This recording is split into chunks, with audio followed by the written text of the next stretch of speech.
যৌতুক প্রথা আর দেনমোহরে যে দুইটা সম্পূর্ণ দিয়ে দিতে হবে। এর সাথে সাথে ফ্রি মিক্সিং থেকে বাঁচার জন্য বিয়েটা করা উচিত। আমরা দুজনেই স্টুডেন্ট, আমরা কোনো জব করি না, দুজনেই স্টুডেন্ট। এই জন্য আমরা স্টুডেন্টও করছি যাতে মানুষ আমাদের থেকে দেখে ফ্রি মিক্সিংটা থেকে দূরে থাকতে পারে।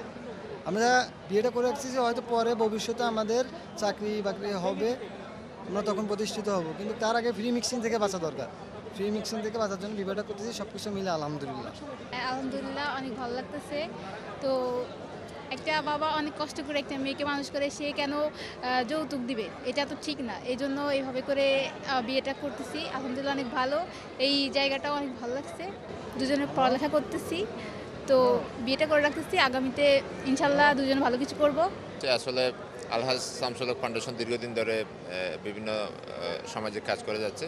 যৌতুক বিরোধী আন্দোলন এটা একটা কাজ। আমরা হোটেল রয়্যাল বিচ রিসোর্ট এবং মিডিয়া ইন্টারন্যাশনাল আমরা হানিমুন স্পন্সর করেছি।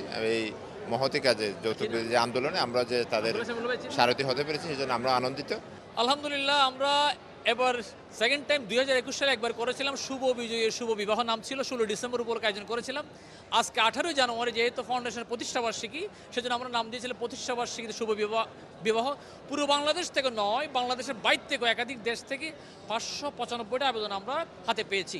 তবে আমরা একটু ব্যথা নিয়ে জানাতে চাই, যখন যাচাই বাছাই করছি বর কনে রাজি, কনের মামা চাচা রাজি নাই, বরের মামা ফুফু রাজি নাই, সেই কারণে আজকে অনেককে আমরা আনতে পারিনি। সেজন্য আজকে আপনারা দেখতে পাচ্ছেন 8টা দম্পতি 16টা বরকনের আজকে এখানে বিয়ে হচ্ছে আলহামদুলিল্লাহ।